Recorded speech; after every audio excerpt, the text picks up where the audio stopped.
Shalom, Tuhan Yesus memberkati kita. Salam jumpa di pagi hari ini. Kita masuk dalam doa pagi.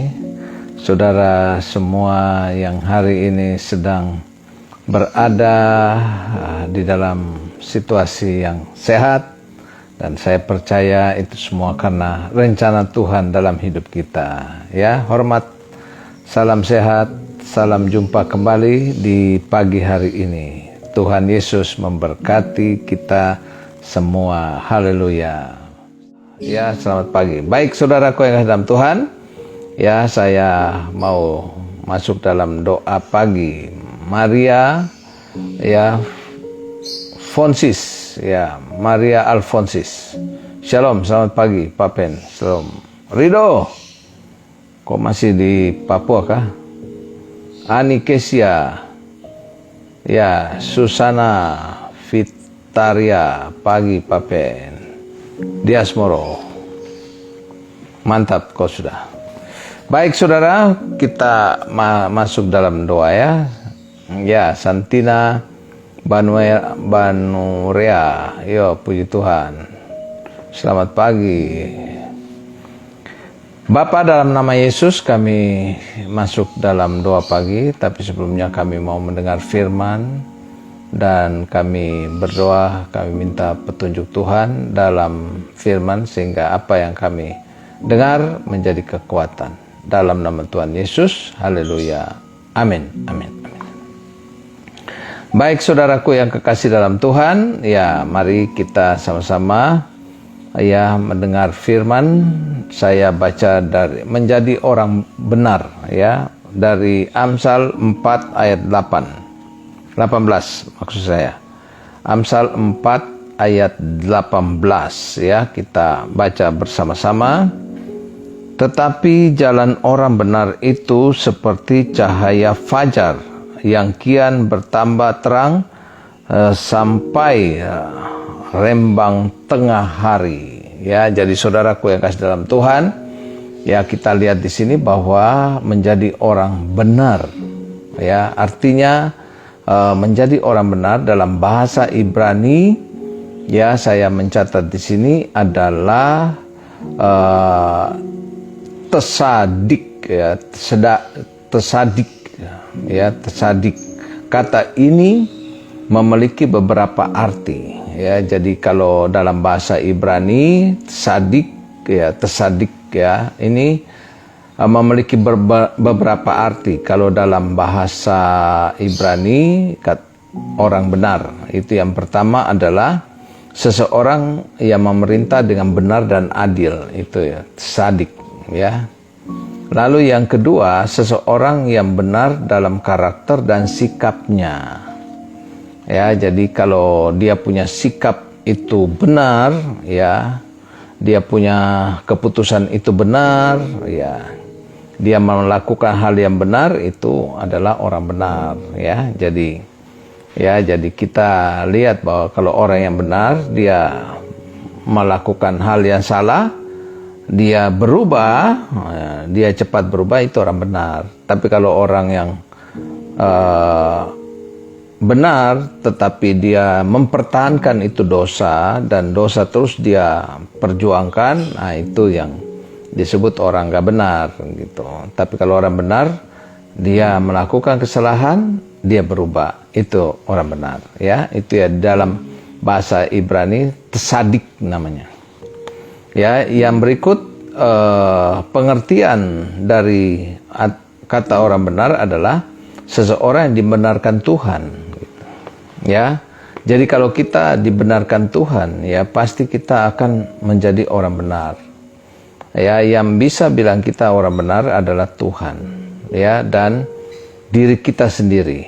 Ya, ketika kita merasa bahwa kita ini hidup benar, ya udah, ya kita jalanilah.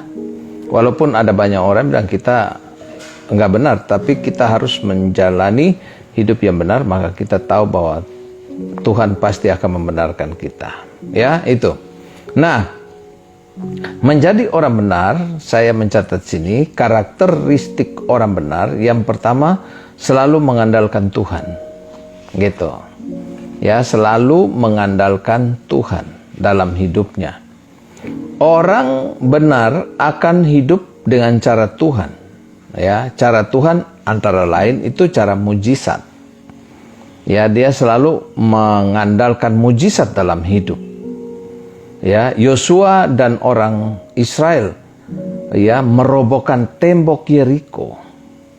Ya, mereka selalu, sebenarnya Yosua itu punya caranya. Karena saudara tahu dia panglima. Panglima itu punya strategi perang. Tapi dia ikut cara Tuhan. Ya. Itu sebabnya saudaraku yang kasih dalam Tuhan, saya mau katakan bahwa mungkin hari ini saudara punya kepintaran, punya skill untuk menjalani kehidupan. Ya, sampai saudara harus melakukan semua. Saudara berdagang, saudara berbisnis, saudara melakukan pekerjaan, saudara berkata bahwa aku bisa, aku udah tahu semua cara-caranya. Oke. Tapi kalau yang disebut orang benar, kadang-kadang hal yang ini dia pakai ketika dia mengandalkan Tuhan, dia nomor dua kan itu strateginya. Ya, kayak Yosua dan bangsa Israel. Yosua dan bangsa Israel mereka punya strategi ketika mau masuk dalam menghancurkan Yeriko, mereka bisa bikin terowongan tembus masuk ke dalam. Mereka bisa manjat itu, ya, tembok gitu. Tapi mereka berputar-putar cara Tuhan. Nah, itu sebabnya saudara, karakteristik orang benar itu selalu mengandalkan Tuhan. Ya, mengandalkan Tuhan. Mungkin hari ini saudara sedang terdesak dengan berbagai macam persoalan dalam menjalani masa depan. Ya, mungkin saudara menomorduakan Tuhan. Ya, hari ini marilah kita sama-sama untuk selalu kembali berubah untuk Tuhan itu nomor satu dalam hidup. Ya, itu. Yang berikut saya mencatat selalu mengandalkan Tuhan, cara yang tidak masuk akal. Artinya, ya kalau kita bicara tentang cara Tuhan, kadang-kadang saudara pikir itu sesuatu yang tidak masuk akal. Contoh, Gideon mengalahkan orang Midian hanya dengan 300 orang, 300 tentara. Padahal dia memiliki banyak tentara, boleh dikatakan dari 32.000 pasukan. Ya, kadang-kadang cara Tuhan itu tidak masuk akal. Ya, tidak masuk akal. Gideon bilang, Tuhan, musuh itu ratusan ribu. Aku punya pasukan itu 32.000. Tuhan bilang apa? Terlalu banyak. You punya terlalu banyak. mungkin kalau Gideon, apa Tuhan? Ya, bangsa Midian terlalu banyak. Enggak, you punya yang terlalu banyak. Itu kalau secara matematika, ya, ratusan ribu dengan 32.000 yang banyak itu ratusan ribu. Tapi Tuhan bilang, you punya itu yang terlalu banyak. 32.000 pasukan terlalu banyak. You kurangi. Begitu dia kurangi, kenapa? Yang kurang yang mana? Yang penakut-penakut, yang pengecut-pengecut. Hidup ini suka menyalahkan orang. Hidup ini seringkali hidup yang selalu menyalahkan Tuhan, menyalahkan diri sendiri. Hidup melihat persoalan, suruh pulang.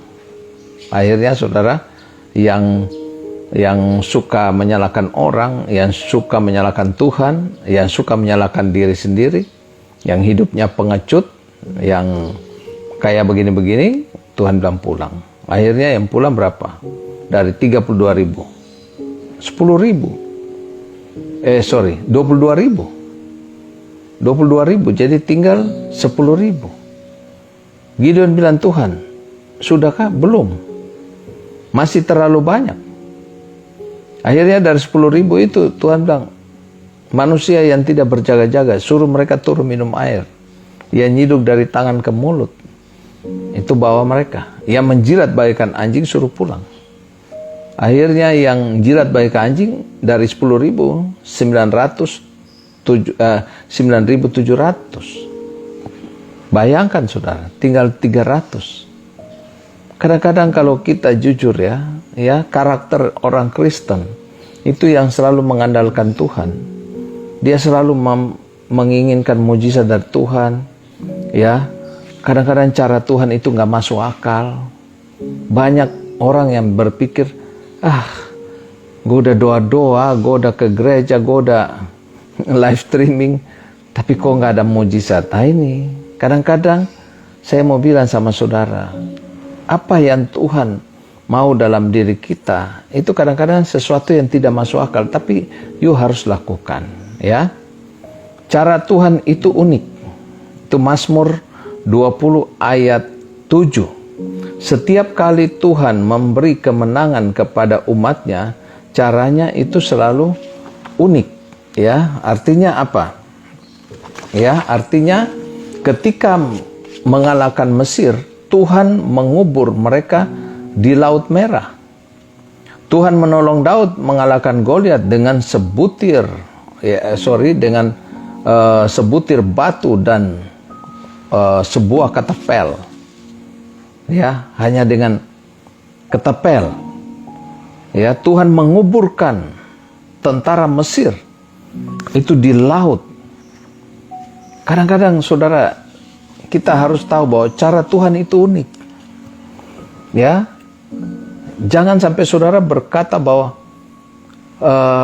Tuhan punya cara yang lurus-lurus saja dan sebagainya. Bisa itu terjadi, tapi Tuhan punya cara yang banyak yang unik. Kadang-kadang kita tidak mengerti. Ya, itu sebabnya saudara, dalam kehidupan kita sebagai anak-anak Tuhan, saya mau katakan kepada saudara bahwa Tuhan itu selalu bekerja untuk kita. Ya, di pagi hari ini, yang pertama, ya, karakter orang Kristen adalah selalu mengandalkan Tuhan. Dua di dalam Mazmur 92 ayat 14. Ya, kita lihat yang kedua, ditanam di tepi penggembalaan, yaitu karakter orang Kristen. Ya, ditanam di tepi penggembalaan. Mazmur 92 ayat 14. Mazmur 92, saya baca ayat 14. Oh, haleluya. Ya, Mazmur 92 ayat 14.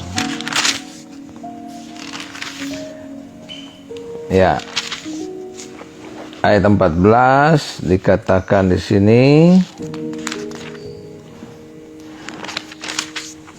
Ya, mereka yang ditanam di bait Tuhan akan bertunas di pelataran Allah kita.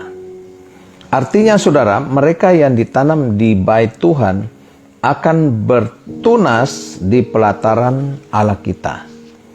Ya, ciri jalan orang benar selanjutnya adalah dia menemukan tempat pengembalaan yang tepat karena dia tahu pentingnya mempunyai tempat pengembalaan. Ya, itu sebabnya saudara, jangan jadi orang GPPS, gereja putar-putar sono sini. Ya, saudara yang mungkin dari gereja mana, itu bukan persoalan saya.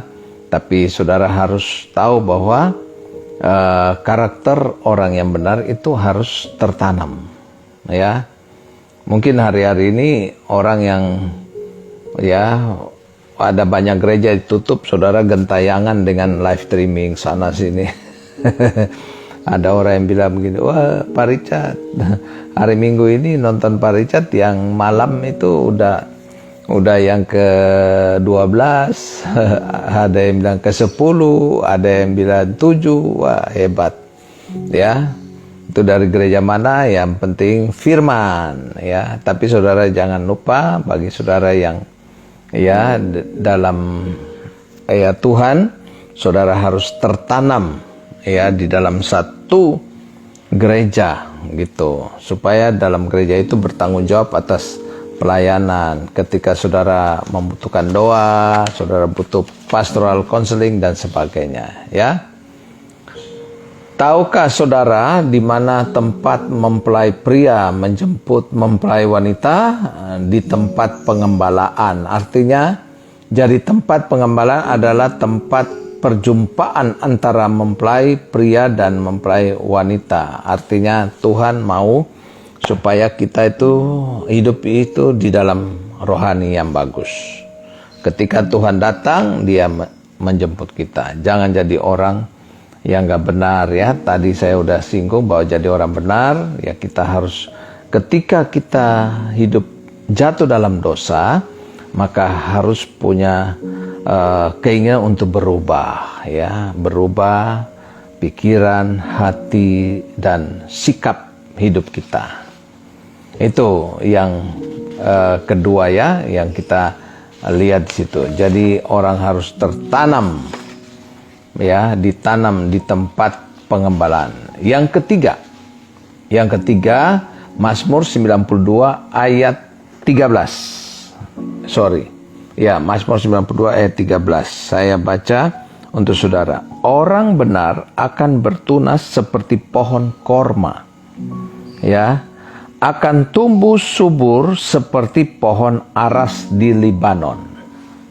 Artinya apa, saudaraku yang kasih dalam Tuhan?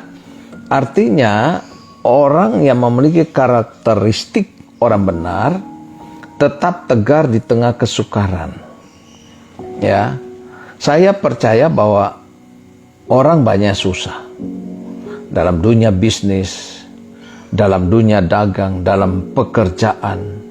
Ada banyak orang yang sedang susah. Ya, mungkin karyawan-karyawan ya yang punya gaji karyawan ya mungkin biasa, dia mengalami hal-hal biasa. Tetapi sejujurnya bahwa dunia internasional itu mengalami masalah ya dalam kehidupan ya, kehidupan moneter, dalam kehidupan finansial dan sebagainya.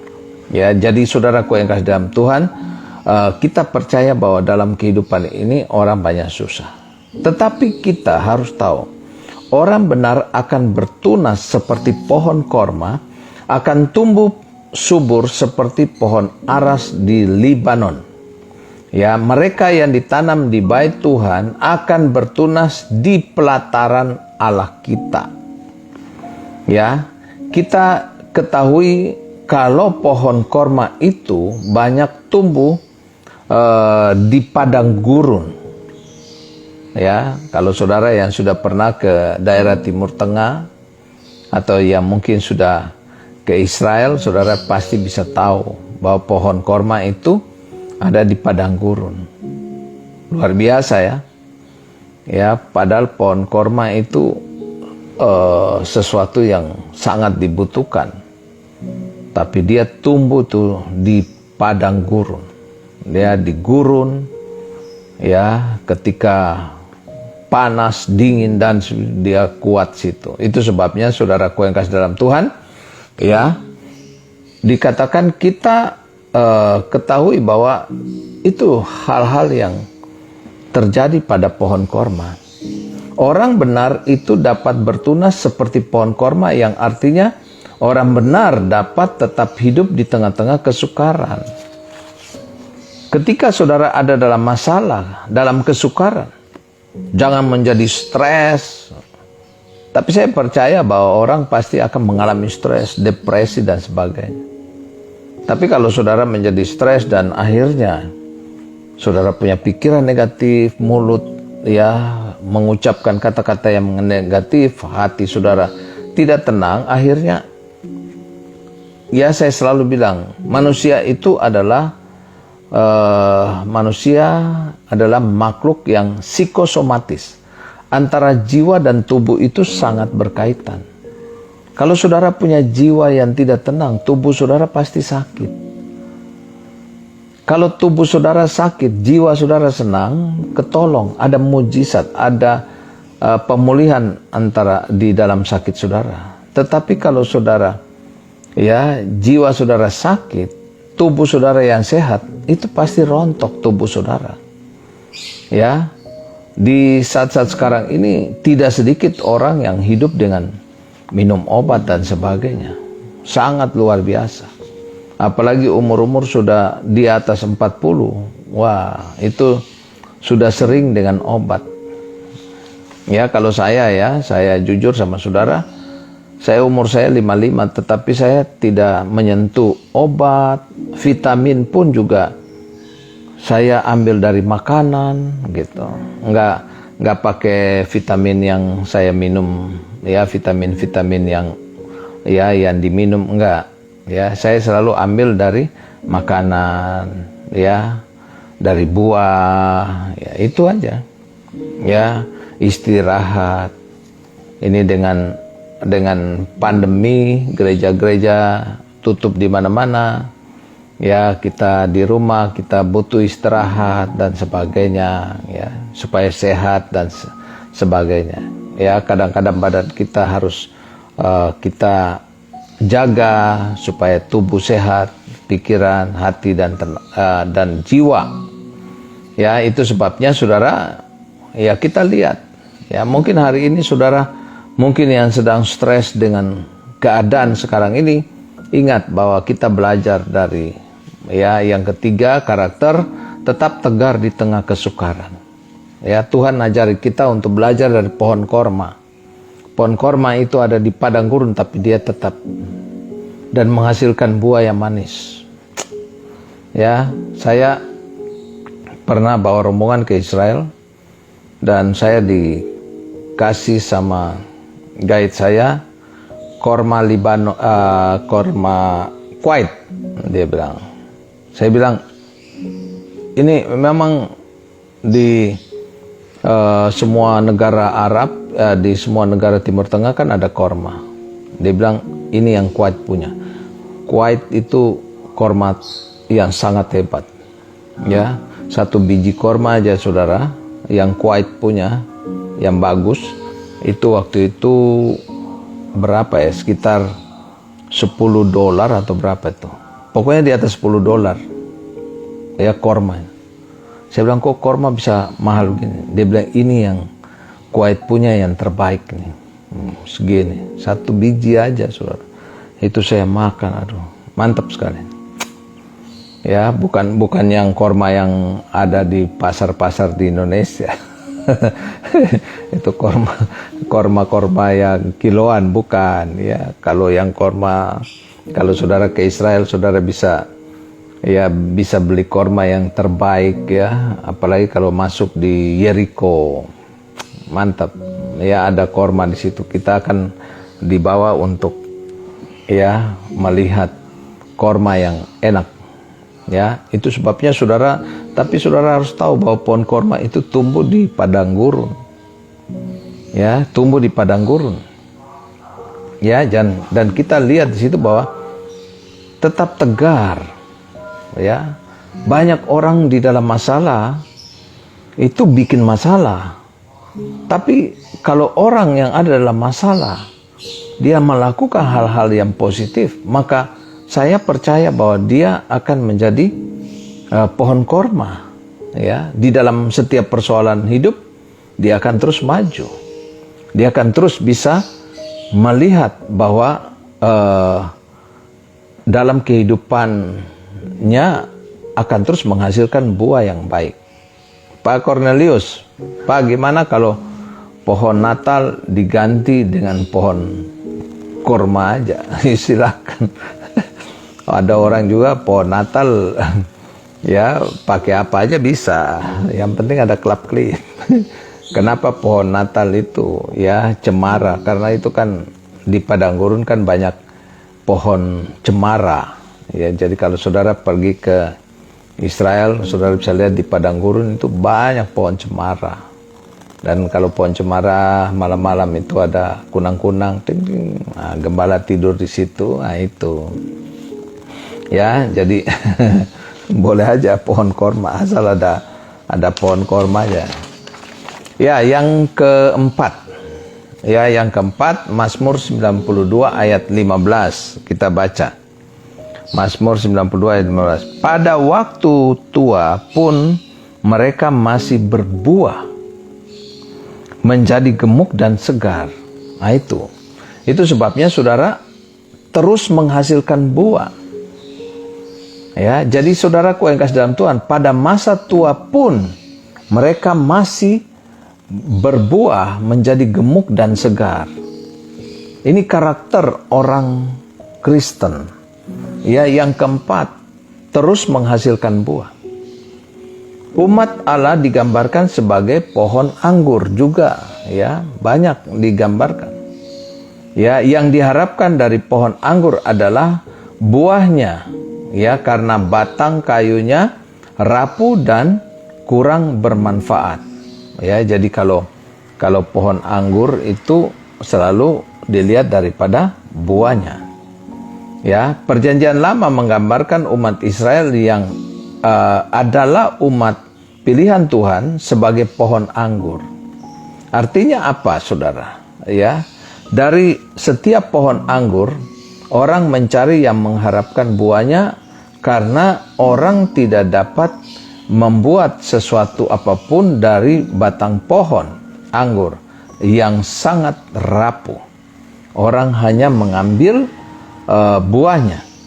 Oleh karena itu, batang kayu atau ranting pohon anggur yang tidak menghasilkan buah hanya bisa dibakar untuk menghangatkan badan dan untuk keperluan lain.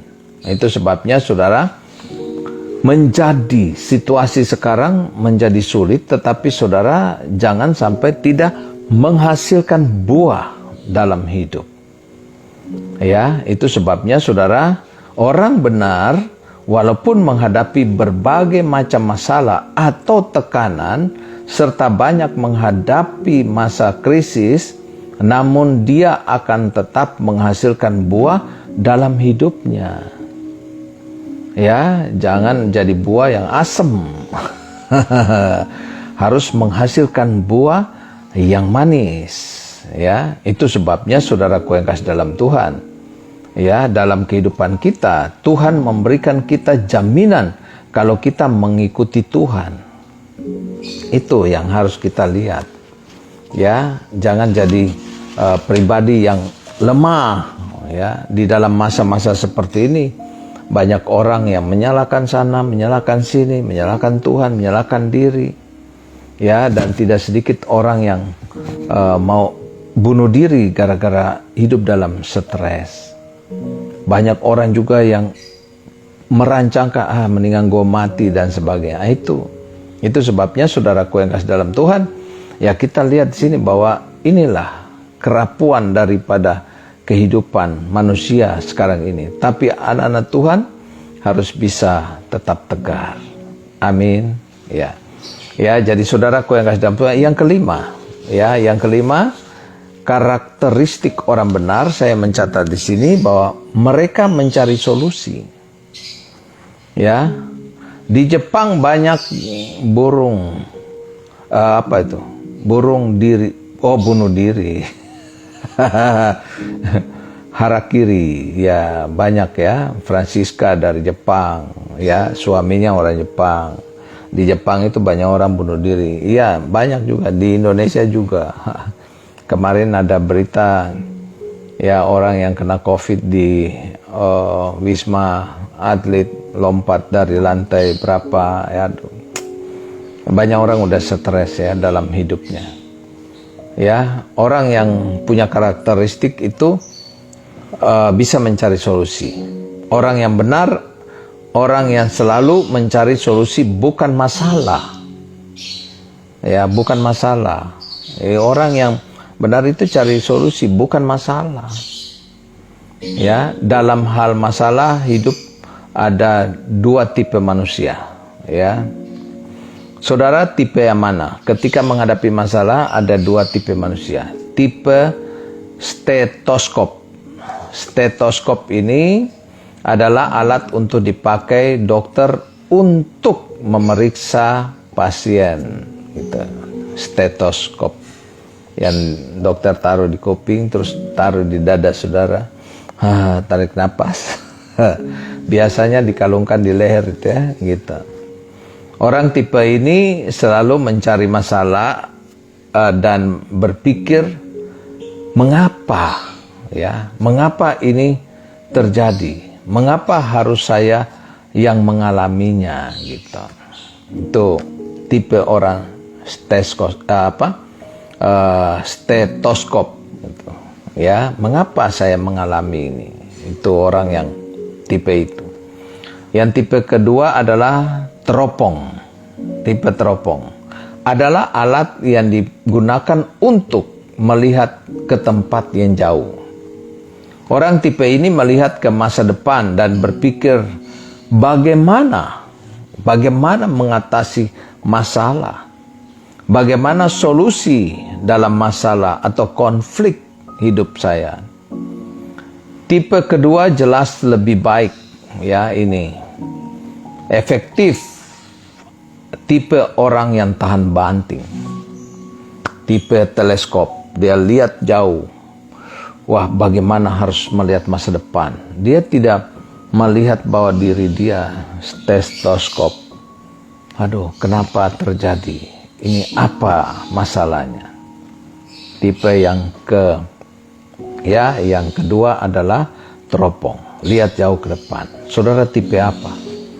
Apakah saudara yang sedang mencari masalah? Kenapa hidup gua begini? Kenapa masalah kok ada? Saya mau bilang sama saudara, manajemen dirilah dengan baik. Sukses itu adalah hak kita. Ketika masalah itu datang, kita yang menentukan kita maju apa tidak.